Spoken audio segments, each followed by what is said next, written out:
देखो आप, क्वेश्चन ये था तुम्हारा फैक्टर्स, आज ऐसे टॉपिक फैक्टर्स का है, ठीक है ना। पर जो पहले डाउट से वो ले रहा हूँ मैं, P of x equal to, मान लो तुम्हारे पास इक्वेशन है 2x² प्लस x प्लस में 3 तो इक्वेशन है, और मैं ये बोलता हूँ कि x प्लस 1 इसका फैक्टर है, x plus 1 is a factor, x plus 1 is a factor. मैं ये बोलता हूँ आपको, find the value of k, ये गिवन है आपको, if x plus 1 is a factor find k। अब बोर्ड पर देखना, जब भी इस तरह क्वेश्चन आ जाए तो आप क्या करोगे, x प्लस 1 को पहले आप 0 से इक्वेट करो, तो x की वैल्यू क्या आ जाएगी बच्चों। अब जहां पर x है ना वहां -1 पुट कर दो, जहां भी x है बेटे वहां -1 पुट कर दो। यहां तक समझ आ गया? अब अगर ये फैक्टर है तो इसका रिमाइंडर 0 होगा बच्चों, और जब हम x की वैल्यू -1 पुट करते हैं या +1 पुट करते हैं, जो भी x की वैल्यू दे रखी होती है जब हम पुट करते हैं तो जो आंसर मिलता है वो रिमाइंडर ही तो होता है हमारा। मैंने बताया था उसे, जो आंसर मिलता है क्या होता है वो रिमाइंडर, जो आंसर मिलता है वो क्या मिलता है हमें, रिमाइंडर।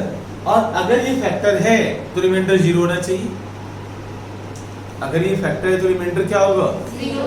तो मैं क्या करूंगा, अब मैं क्या करूंगा, यहाँ पर यहाँ लिख देता हूँ, सिंस, ऐसे देखो, since x plus 1 is a factor, since x plus 1 is a factor, therefore reminder must be 0, therefore reminder is equal to 0।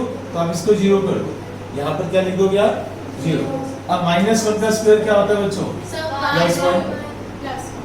अब +1 into 2 क्या हो गया, 2 -1 प्लस 3k, अब 0 is equal to 1 plus 3k, 3k is equal to -1, k is equal to -1/3। Mathematics समझ आया? तो sorry, गलत नहीं होना चाहिए आंसर, ओरल कैलकुलेशन अच्छी होनी चाहिए, समझ आया? नोट करो जल्दी से फटाफट। नेक्स्ट जो टॉपिक मैं करवा रहा हूँ, बोर्ड पर देखो आप, AQ प्लस BQ, याद रखना this is not equal to A plus B whole cube.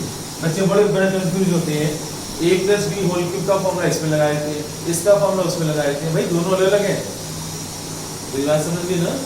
A plus B whole cube कुछ और होता है, उसका फॉर्मूला AQ प्लस BQ का फॉर्मूला कुछ और होता है। हालांकि AQ प्लस BQ हम इसके फॉर्मूले से निकालते हैं, क्लियर? लेकिन आप डायरेक्ट याद करना, जो मैं आपको बता रहा हूँ वो याद करना, AQ plus BQ is equal to, board पर लिखना बच्चों आप, A plus B into A square minus AB plus B square, A square minus AB plus B square, ठीक है? एक फॉर्मूला और होता है और मुझे अभी जरूरत नहीं है, आज का जो मैं होमवर्क दूंगा उससे मुझे उसकी जरूरत नहीं, इसका एक और फॉर्मूला भी होता है, इसलिए मैं तुम्हें कंफ्यूज नहीं करना चाहता। अभी ये याद करो, AQ प्लस BQ का formula A plus B into A square minus AB plus B square. अगर यहाँ प्लस है, ध्यान से सुन लो मेरी बात, अगर यहाँ प्लस है तो यहाँ प्लस है, यहाँ माइनस है। जब मैं पढ़ाता हूँ तो बोर्ड पर देखा करो, लिखने का काम तो बाद में भी कर सकते हो। अब AQ माइनस BQ का फॉर्मूला, जब यहाँ प्लस है, यहाँ प्लस है, यहाँ माइनस है, तो सोचो क्या होने वाला है।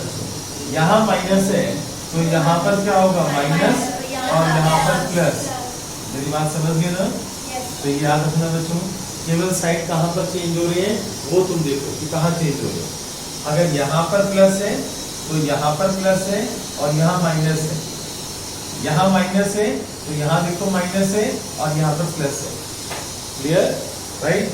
अब इसके बाद हम क्वेश्चंस करेंगे, बोर्ड पर पहले समझ लो आप, 8x³ प्लस 27y³, इसको मुझे फैक्टर्स बनाने हैं। एग्जाम में क्वेश्चन आएगा फैक्टराइज, इसके फैक्टर्स बनाओ, फैक्टराइज। तो सबसे पहले मैं भी बता चुका हूँ, this is not equal to this, this is not A plus B whole cube, okay? तो आप इसकी शक्ल को पहले ऐसा बनाओ, कैसे? 8x को लिख सकते हो 2x का होल क्यूब, यस और नो? 2 क्यूब क्या होता है 8, 27 को आप लिख सकते हो 3y होल क्यूब, यस और नो? राइट? भाई 3 क्यूब क्या होता है 27। अब आप देखो ध्यान से, अब कंपेयर करो तो बताओ A की वैल्यू क्या होगी बच्चों, 2x, a की वैल्यू क्या है और b की वैल्यू क्या है 3y। देखो आप a की वैल्यू 2x और b की वैल्यू, अब इस फॉर्मूले में पुट कर दो। पहले आप फॉर्मूला लिख लो, a plus b into A square minus A B plus B square. पहले आप फॉर्मूला लिख लिया करो, उससे आपकी मिस्टेक नहीं होगी। अब आप क्या करो, a की वैल्यू पुट कर दो 2x और b की वैल्यू 3y। अच्छा बोर्ड पर देखो मैं कैसे काम कर रहा हूँ। जैसे मैंने a की वैल्यू 2x पुट की यहाँ पर होल स्क्वायर तो मैंने ब्रैकेट रखा। ब्रैकेट का ध्यान रखना बहुत जरूरी है। अगर तुम ये ब्रैकेट नहीं लगाओगे तो स्क्वायर तो x के ऊपर चला जाएगा, जबकि स्क्वायर 2 के ऊपर भी है। अगर आप ये ब्रैकेट नहीं लगाओगे तो ये स्क्वायर तो केवल x के ऊपर दिखाई देगा ना, जबकि 2 के ऊपर भी स्क्वायर है ना। तो ब्रैकेट का बहुत बड़ा रोल है। माइनस ए बी यानी 2x इंटू 3y, मैं सबके रजिस्टर में ब्रैकेट चेक करूंगा अभी मैं, प्लस 3y होल स्क्वायर। ठीक है, अब बोर्ड पर देखना आप 2x प्लस 3y। 2x का होल स्क्वायर बताओ, कौन बताएगा? 4x प्लस माइनस 2 3 जा 6xy प्लस 3y स्क्वायर क्या होता है 9y स्क्वायर। ये फैक्टर्स बन गए, ये आपका आंसर है। तो पहले आप ये नोट कर लो, फिर एक क्वेश्चन मुझे भी करके दिखाओ। ये सोचो, बोर्ड पर मैं लिख रहा हूँ फैक्टराइज। क्वेश्चन है हमारा फैक्टराइज 36 x क्यूब, नहीं 36 तो नहीं बनेगा, 64 x क्यूब। सर 36 भी सही था। क्यों? किसका क्यूब होता है बेटे? 64 x क्यूब माइनस, आप यहां पर कर लो 1/27 कर दो, 1/27 बताओ इसको कैसे करोगे? पहला स्टेप बताओ, पहला स्टेप बताओ। Sir 4x whole cube minus 1/3, यानी आप इसको ऐसे लिख दो, y/3 लिख सकते हो, यस और नो? देखो 1/27 क्या होता है 1/3, तो y 1/3 into y यानी y/3 भी लिख सकते हो आप। पता चल रहा है? y/3 भी लिख सकते हो आप, y क्यूब ऊपर और 27 नीचे, राइट। अब बताओ a की वैल्यू क्या हो, कौन सा फॉर्मूला लगाओगे आप? सेकंड वाला। बताओ a की वैल्यू क्या है और b की वैल्यू क्या है? करो इसको सोल्व करो, करो बच्चों इसको सोल्व करके दिखाओ जल्दी से। आप सभी ओके? यस बच्चों, इसका आंसर बच्चों देखना a माइनस बी।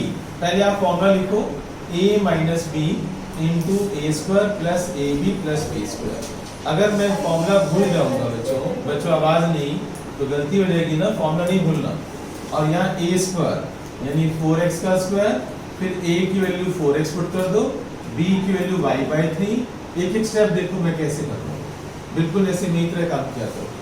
अब 4x माइनस y/3, बताओ 4 स्क्वायर क्या होगा 16x स्क्वायर, और यहाँ पर क्या हो जाएगा 4x/3 प्लस y²/9। ठीक है, अगर आप चाहो तो एलसीएम ले सकते हो, अगर आप एलसीएम किसी को आता है तो ले सकते हो आप, नहीं आप ले एलसीएम ले तो थोड़ा अच्छा रहेगा। हाँ, पर एलसीएम लोगे तो अच्छा रहेगा। ओके, अब इसको नोट कर लेना। पहले आप नेक्स्ट समझ लो बच्चों, पहले आप नेक्स्ट समझ लो, a cube plus b cube plus c cube plus 3abc is equal to 0। Board पर देखो आप, a cube plus b cube plus c cube plus 3abc is equal to 0 if a plus b plus c if नहीं is equal to, ये भी सही है, या is equal to minus 3 इसलिए पाएगा a cube plus b cube plus c cube is equal to minus 3abc if a plus b plus c is equal to 0। एक तो ये फॉर्मूला याद करेंगे, इसके ऊपर हम क्वेश्चंस करेंगे। a cube plus b cube plus c cube is equal to minus 3abc if a plus b plus c is equal to 0। ठीक है, एक और फॉर्मूला देखो आप, a plus b plus c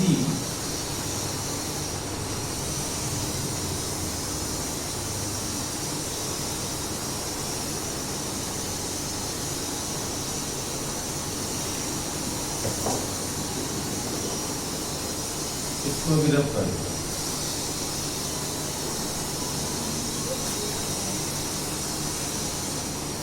इसको भी रब कर दो। क्योंकि पहले मुझे कुछ है बेटे, उसको छोड़ दो, उसको लास्ट में करेंगे। सबकी नजर बोर्ड पर बच्चों, ये रब कर दो मैं। अब जो मैं करवाने जा रहा हूँ ना बच्चों, उसमें ना थोड़ा सा मैथ्स 8th क्लास का अच्छा चाहिए, 6th 7th 8th क्लास का मैथ्स। बताओ बच्चों, इधर सुनो, दो नंबर बताओ जिनका सम -7 आए और जिनको मल्टीप्लाई करूंगा तो प्लस का 12 आए। जल्दी बताओ। -3 और -3 और -4। तो जो बच्चे ऐसे सोच लेंगे वो जीत जाएंगे, वो इस गेम में जीत जाएंगे।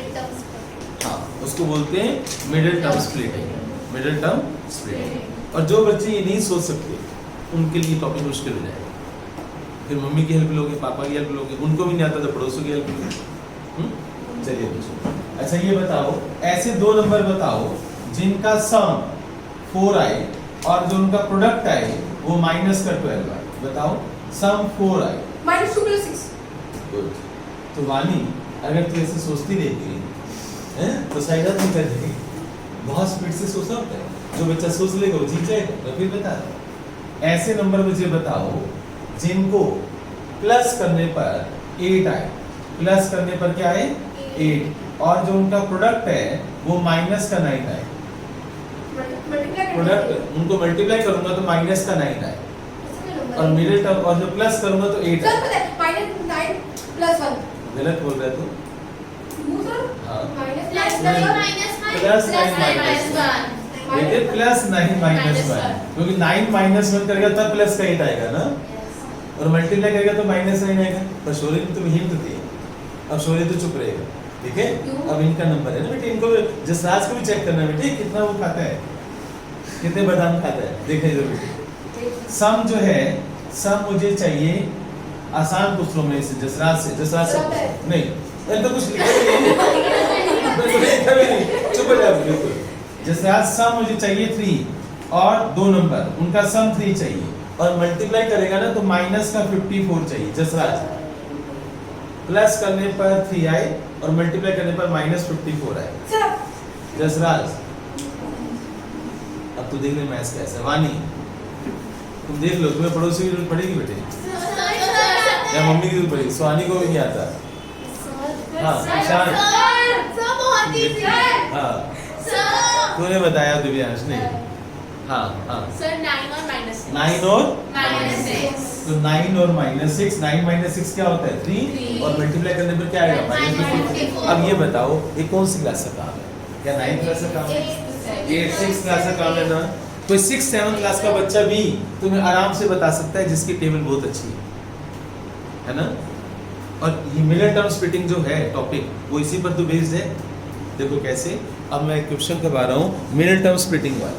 यस बच्चों, बोर्ड पर देखा आप बोर्ड पर देखना बच्चों, सभी बच्चे। 2x² + 5x + 2 = 0। अब सबकी नजर बोर्ड पर, बाद में नोट करना। सबसे पहले ध्यान से देखो, सम मुझे 5 चाहिए। सम क्या चाहिए मुझे? 5। दो नंबर, ये वाला नंबर, ये सम होता है, ये क्या बताता है? सम मुझे क्या चाहिए? 5। और जो प्रोडक्ट होता है ना, वो मैं कैसे सोचता हूँ, बोर्ड पर देखना बच्चों आप, इसको और इसको मल्टीप्लाई कर दो, फर्स्ट और लास्ट वाले को मल्टीप्लाई करो। x वाला कोएफिशिएंट क्या है यहाँ पर? 2। लास्ट वाला नंबर क्या है? 2। तो 2 × 2 कितना हो गया? 4। ऐसे सोचना है तुम्हें। सुन लो इधर, सर वेरिएबल्स, बीच वाला जो नंबर है x का जो कोएफिशिएंट है वो सम, दो नंबर उनका सम ये चाहिए, और इसको और इसको मल्टीप्लाई करोगे, याद रहेगा। अगर यहाँ पर 2 नहीं लिखा हुआ तो 1 ले लोगे आप, 1। अगर 2 नहीं लिखा हुआ तो क्या लोगे आप? 1। समझ गए? यहाँ पर जो नंबर लिखा हुआ है, यहाँ जो नंबर लिखा हुआ है उसको मल्टीप्लाई करोगे। अब बताओ, दो नंबर बताओ। सर 4 और 1। बोलो जल्दी बोलो। 4 और 1। 2 और 3 क्यों नहीं? मल्टीप्लाई करने में 6 आएगा। तो इतनी बात जिसको समझ में आ गई। अब देखो नेक्स्ट स्टेप करना क्या है, बोर्ड पर लिखना 2x², 5x को लिखो 4x + x। 4 और 1 था ना, तुमने 4 और 1 बोला ना, तो 4x + x। 4x + x क्या होता है? 5x। और प्लस में क्या लिखोगे आप? 2। अच्छा, फैक्टराइज कर रहे हैं तो सामने 0 नहीं होगी, 0 हो भी सकती है और नहीं भी, क्योंकि 9th क्लास में 0 नहीं है। फैक्टर्स। अब सब बच्चे बोर्ड पर देखेंगे, इसको और इसको एक ब्रैकेट में ले लो और इन दोनों को एक ब्रैकेट में ले लो। बताओ इन दोनों में से कॉमन क्या आ सकता है? 2 कॉमन, और क्या कॉमन आ सकता है? x। बताओ यहाँ पर क्या रहेगा? यहाँ पर 2 कॉमन आ गया, x में से x बाहर आ गया, तो यहाँ पर क्या रहेगा? x प्लस यहाँ से x बाहर आ गया, 4 में से 2 बाहर आ गया। समझ आया? अच्छा, इन दोनों में से कुछ कॉमन आ सकते हैं? एक बात और याद रखना, जब फैक्टर्स बनाओगे, ये यहाँ पर अगर x प्लस 2 है तो यहाँ भी x प्लस 2 होगा। अगर यहाँ x प्लस 3 है तो यहाँ भी क्या होगा? यानी ये जो दोनों ब्रैकेट्स वाली टर्म्स है ना, ये सेम होनी चाहिए। अगर ये ब्रैकेट वाली सेम टर्म सेम नहीं है तो तुम गलत हो। अगर ये टर्म ब्रैकेट दोनों सेम नहीं है तो तुम गलत हो। समझ गए? याद रखना मेरी बात को। क्या बोला मैंने मानी? ये ब्रैकेट सेम नहीं है तो तुम गलत हो। अब इन दोनों में से कॉमन ले लो बच्चों, ब्रैकेट कॉमन ले लो, x प्लस 2। अब यहाँ ब्रैकेट स्टार्ट करो, यहाँ पर क्या रहेगा? 2x, यहाँ पर क्या रहेगा? प्लस 1। ये आंसर आ गया। इसको बोलते हैं फैक्टर्स। क्या बोलते हैं इसको? फैक्टर्स। नोट कर लो बच्चों, वो वाला काम नोट कर लो। और हाँ, मैं एक क्वेश्चन लिख रहा हूँ, जल्दी से इसको करके लिखा। Factorise 6x square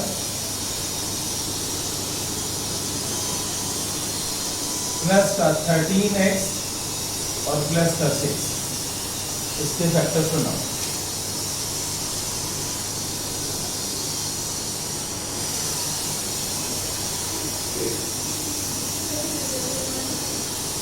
(4x² minus 7x और माइनस 2). यस बच्चों, मैंने बोर्ड पर लिख दिया 2 क्वेश्चन, इन दोनों के फैक्टर्स। मिडिल टर्म स्प्लिटिंग लिख लो, टॉपिक का नाम लिख लो, मिडिल टर्म स्प्लिटिंग। बड़ा बड़ा लिखो बच्चों, मिडिल टर्म स्प्लिटिंग। चलिए अच्छा बच्चों देखो अभी इधर 6x²। सबसे पहले मुझे बताओ सम क्या सोचा बच्चों तुमने? सम क्या आना चाहिए? 13 और प्रोडक्ट क्या आना चाहिए बच्चों? 36। कैसे आया? 6 और 6 को मल्टीप्लाई करो, 6 × 6 क्या होता है? 36। अब क्या नंबर लिए तुमने? 9 और 4, तो आप 13x को लिखो 9x + 4x। राइट? समझ आ गया? आप जिस बच्चे को ये ब्रेक करना आ गया ना, इसको ब्रेक करना उसको ये समझ में आ जाएगा। और जो बच्चा सोच ही नहीं सकता, वह घर में किसी और की हेल्प लेता है, राइट, तो उसको ये मैथ्स कैसे आएगा? अब बच्चों आप इन दोनों में से कॉमन बताओ, इन दोनों में से कॉमन क्या है? 3 आ रहे और x भी आ रहे। यहाँ पर क्या रह जाएगा? 2x। यहाँ पर क्या रह जाएगा? 3। बच्चों बोलो नहीं, बोलो नहीं। यहाँ से दोनों में से कॉमन क्या रहे? 2। तो यहाँ पर क्या रह जाएगा बच्चों? 2x plus. अब इन दोनों में से कॉमन क्या आ सकता है बच्चों? 2x + 3 और ब्रैकेट में यहाँ पर क्या रहेगा? 3x + 2। ये आंसर आ गया। कुछ पूछने? अब बच्चों यहाँ पर बताओ, यहाँ बताओ सम क्या आना चाहिए?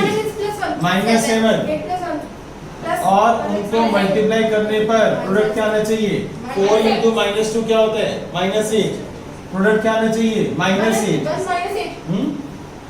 सुनिए बोल मत। अब बता ईशान, ऐसे 2 नंबर बता जिनको प्लस करने पर -7 आए और मल्टीप्लाई करने पर -8 आए। जल्दी बोल, बता ना बेटे 2 नंबर। ऐसे 2 नंबर जिनको मल्टीप्लाई करेगा तो -8 आए और प्लस करेगा तो -7 आए। 2 नंबर सोच। मानी तू भी नहीं सोच पा रही। माक्षी हाँ बोलो, बोल निष्ठा बोल, जल्दी बोल। -1 और प्लस नहीं माइनस 1 और -8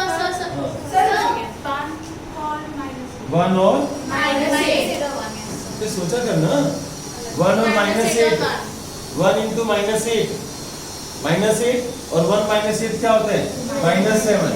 तो 4x² -8x और +x।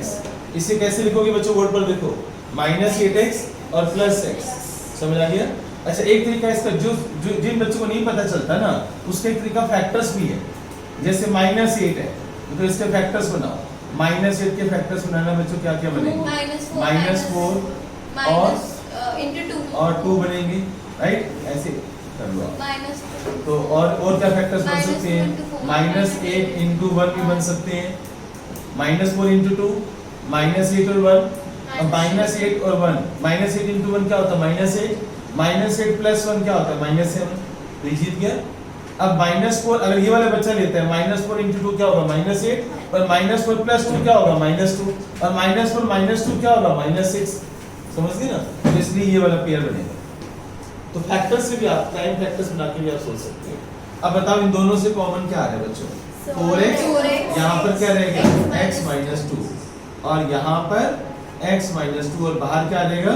1। अब इन दोनों से कॉमन क्या आ रहा है? x - 2, यहाँ पर क्या रहेगा? 4x + 1। तो ये आंसर आ गया। समझ आया? ठीक है। अब आप होमवर्क लिखो, ये सारा नोट कर लो आप।